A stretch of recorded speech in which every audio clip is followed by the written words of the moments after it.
Hello guys, welcome to my YouTube channel. কেমন আছো তোমরা?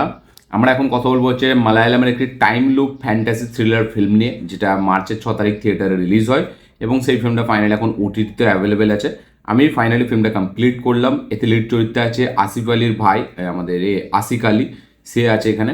এবং এটা একটা টাইম কনসেপ্টের সাথে আসা একটা থ্রিলার ফিল্ম, ঠিক আছে? যেই ফিল্মটা আমি এখন কমপ্লিট করলাম, কেমন লাগলো আমার এই ফিল্মটা সেটা নিয়ে ভিডিওর মধ্যে কথা বলবো। সিনেমাটার নাম হচ্ছে আমাদের সাম্বাবাম অধ্যায়াম অনু।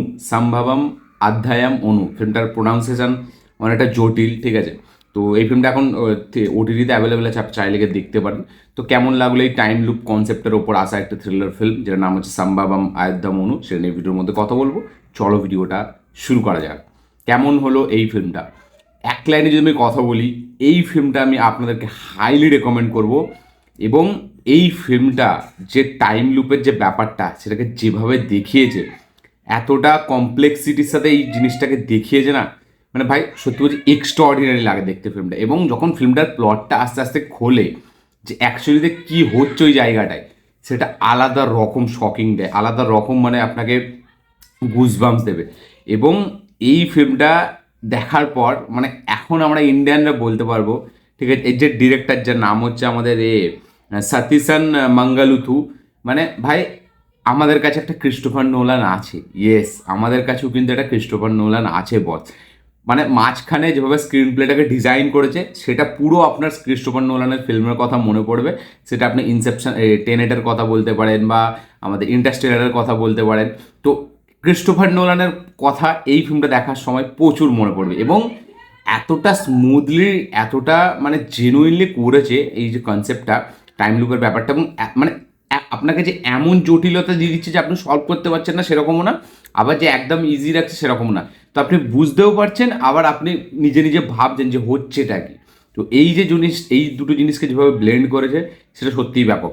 দেখুন, ক্রিস্টোফার নোলানের ফিল্মে আপনি যদি টেনেট দেখেন বা আপনি ইনসেপশন যদি দেখেন, আপনার না কিছু মাথায় ঢুকবে না যে হচ্ছে এটা কি। এবং এত জটিলতা মানে আপনি মোটে ধরতে পারবেন না। যদি আমি ওপেন হাইমার যদিও অতটা ছিল না, ঠিক আছে? তো সেটা আপনি জাস্ট বুঝতেই পারবেন না। বিশেষ করে টেনেট আর যদি দেখেন, আমাদের ইনসেপশন যদি দেখেন। বাট এইখানে কিন্তু আমাদের ডিরেক্টর ইন্ডিয়ান অডিয়েন্সকে মাথায় রেখে সে কিন্তু খুব যে জটিলতা করেছে এরকম না, সে কিন্তু ব্যাপারটাকে খুলে রেখেছে। হ্যাঁ, তার সাথে হালকা একটু জটিলতা রেখেছে। এবং এই সিনেমার যে প্লট, যেভাবে মানে একদম প্রথমে যখন স্টার্ট হচ্ছে আপনি কিছু বুঝতে পারছেন না, যখন প্লটে ঢুকছে ওইখানে যে শক ভ্যালুটা, এবং তারপরে জিনিসটা যখন আমাদের এখানে যে মেন লিড চরিত্রে প্লে করছে সে যখন জানতে পারছে, তারপরে এবং ক্লাইম্যাক্স আলাদা রকম ব্যাপক লাগে দেখতে। এবং এটা প্রথম পার্ট এই ফিল্মটার, ঠিক আছে? মানে অ্যাকচুয়ালি এই যে টাইটেলটা, মানে সম্ভবম অধ্যায়াম অনু, এটা হচ্ছে ইনসিডেন্ট চ্যাপ্টার 1, মানে একটা ঘটনা চ্যাপ্টার 1 এটাকে আমরা দেখছি। চ্যাপ্টার 2 আসবে এবং ক্লিফ হ্যাঙ্গার সেরকমই রাখা হয়েছে। ফিল্মের যে আইডিয়া, ফিল্মটাকে যেভাবে স্ক্রিন প্লেতে এনেছে এবং যেভাবে ভাবা যে ভিশন, সেটা কিন্তু বেশ হেভি। মানে আইডিয়া লেভেলেই ফিল্মটা এতটা হাই কনসেপ্ট যে মানে আপনি ভাববেন যে গল্পটা লিখলো কীভাবে এরকম, ঠিক আছে? মানে স্ক্রিন প্লেতে এনেছে সেটা পরের ব্যাপার, বাট লিখেছে যেভাবে ডিরেক্টর, সেটা কিন্তু বেশ ব্যাপক। মানে ব্যাপক, মানে আপনি যখন এই ফিল্মটা দেখবেন না, সত্যি বলছি মানে আপনার মাথা ঘুরে যাবে। এবং যারা টাইম লুপের সিনেমা দেখতে চান, এই টাইম ট্রাভেল বা একটা হাই কনসেপ্টের সাথে থ্রিলার সিনেমা দেখতে চান, তাদেরকে এটা হাইলি রেকমেন্ড। এই ফিল্মটা মাস্ট ওয়াচ ফিল্ম। এই ফিল্মটা রিসেন্ট টাইমে সোশ্যাল মিডিয়ায় প্রচুর কথা হচ্ছে ফিল্মটাকে দেখার পর। যারা যারা এটাকে দেখেছে সেটা নিয়ে তারপর থেকে প্রচুর লেভেলে কথা হচ্ছে। এবং ফিল্মটা কিন্তু সেই কথা হওয়ার কিন্তু মানে যোগ্য, ডিজার্ভ করে। এখানে একটা টেম্পল আছে, একটা মন্দির আছে, যেখানে একটা মূর্তি আছে। সেই মূর্তিটা হচ্ছে হাফ মানুষ এবং তার গলাটা হচ্ছে কাকের, ঠিক আছে? কাকের গলা। তো ওই সিকোয়েন্সটাকে মানে ওই মন্দিরটাকে যখন দেখাবে, ওই মানে স্ট্যাচুটাকে, মানে তখন এই ফিল্মটা একটা আলাদাই জোনে যায়। এবং ওই স্ট্যাচুটার জন্য এই ফিল্মটার একটা আলাদা, একটা কী বলবো, একটা মার্ক যদি আমি বলি, বা একটা সাইন যদি আমি বলি, যে একটা ল্যান্ডমার্ক কিছু বলি এই ফিল্মটা, তাহলে ওই মূর্তিটা এরপর থেকে যখন ইন্ডিয়ান সিনেমাতে কোথাও দেখা যাবে, তখনই এই ফিল্মটার কথা মনে পড়বে। এবং আমি এই যে অ্যাক্টার আসিফ আলীর ভাই, আসিক আলী, তো আমার তো তাকে দেখে প্রথম থেকে আসিফ আলীর মতোই লাগছিল, ঠিক আছে? তারপর আমি দেখলাম যে না, এটা আসিফ আলীরই ভাই।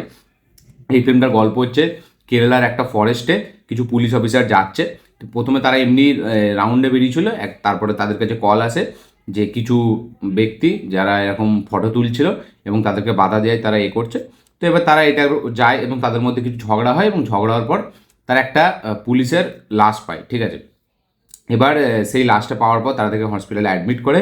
এবার একজন ওয়াকি টকিতে কথা বলছে, ঠিক আছে, যে কিনা বলছে আমাকে বাঁচিয়ে নাও, কারণ আমার পা ভেঙে গেছে, আমি বেরোতে পারছি না এই জঙ্গল থেকে। তো এই কিছু পুলিশ অফিসার যারা এসেছিলো জঙ্গলে, তারা বাঁচাতে সেই জঙ্গলে যাচ্ছে। বাট যাওয়ার পর তারা যে জিনিসটা দেখছে, তারা কী জিনিস দেখছে সেটা জানতে গেলে আপনাদেরকে সিনেমাটা দেখতে হবে। তাদের কাছে যে কলটা আসছে, সেই কলটা এসছে আজ থেকে 30 বছর আগের একটা কল, যে মানুষের সাথে এই যে এখন কারেন্ট টাইমে যে কথা বলছে ওয়াকি টকিতে আমাদের হিরো, সেই মানুষটা কিন্তু 30 বছর আগের টাইম লাইন দিয়ে কথা বলছে। এবং সে কিন্তু আদেও বেঁচে আছে নাকি মরে গেছে, তার কঙ্কাল পড়ে আছে, ঠিক আছে। তো কঙ্কালটা কার, তো এই সব জানতে গেলে আপনাদেরকে এই ফিল্মটা দেখতে হবে। এবং যখনই ওই প্লটে আপনি ঢুকবেন, তারপর থেকে এই ফিল্মটা কিন্তু এক্সট্রা অর্ডিনারি লেভেলে আপনাকে সারপ্রাইজ করবে। এবং মানে ফিল্মটার স্ক্রিন প্লেটা এতটা এঙ্গেজিং, এবং আমি যে বললাম এই যে আইডিয়া লেভেলে যে ভেবেছে এইভাবে, ঠিক আছে, এবং যেভাবে প্রেজেন্টও করেছে, সত্যি বলছি ব্যাপক লাগে দেখতে, একদম মানে ভাই মাথা খারাপ হয়ে যাবে। মানে অ্যাবসলিউট ফাকিং সিনেমা যদি আমি বলি, তাহলে এই সময়ের এই সিনেমাটা, সেটা আমি বলবো। মানে টাইম ট্রাভেলের কনসেপ্টটা যেভাবে ইউজ করেছে ফিল্মের মধ্যে, এবং থ্রু আউট স্ক্রিন প্লে আপনাকে এতটা জুড়ে রাখবে। সেখানে যে মিউজিক, সেখানে যখন ওই স্ট্যাচুটা দেখাচ্ছে ভিজুয়ালি, তার পেছনে যে ব্যাকগ্রাউন্ড মিউজিকটা চলছে, এক্সট্রাঅর্ডিনারি। টেকনিক্যালিও ফিল্মটা খুব স্ট্রং, তার পাশাপাশি পারফরমেন্সের কিন্তু এই ফিল্মটা খুব স্ট্রং। মানে একটা সিকোয়েন্স আছে যেখানে হিরোর পুরো ফেটে যাবে, ঠিক আছে।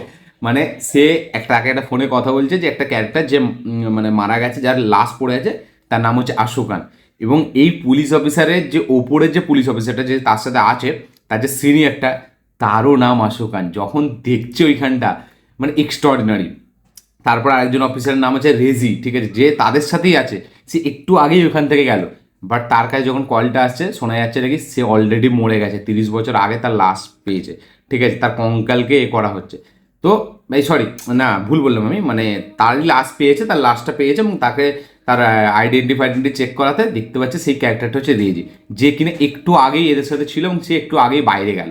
তো মানে এইগুলো যখন জানবেন অ্যাজ এ অডিয়েন্স আপনি, মানে সত্যি ভাই আপনার মনে হবে बट मदर फाकर हमारे पास भी नोलन है, हमारे पास भी ক্রিস্টোফার দাদা হে, ऐसा नहीं है কিছু হলিউড মে।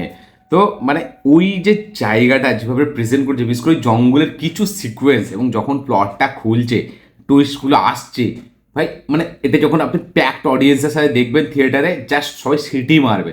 এবং মানে লোক বুঝতে পারবে না যে ফিল্মটাতে চলছেটা কি। এবং আমি যে বললাম যে আইডিয়া ডিরেক্টরের, সেটা হেভি ভাই, হেভি। মানে রাইটিং লেভেলেই ফিল্মটা এতটা কমপ্লেক্স, এবং সেটা যেভাবে সিনেমায় নিয়ে আসে, এবং আপনি জাস্ট ভাববেন যে হচ্ছেটা কি, এ কোন টাইম লাইনে যাচ্ছে, কোন টাইমে, মানে লাস্টে ক্লাইম্যাক্সে যাওয়া পর্যন্ত, মানে ক্লাইম্যাক্সে আপনি ভাবছেন যে ফিল্মটা সব সলভ হয়ে গেছে, বাট সেইখানেও হিরোর ফেটে যাচ্ছে, সেইখানেও হিরোর ফাটছে, আমরা দেখতে পাচ্ছি যে হিরো কিছু করতে পারছে না।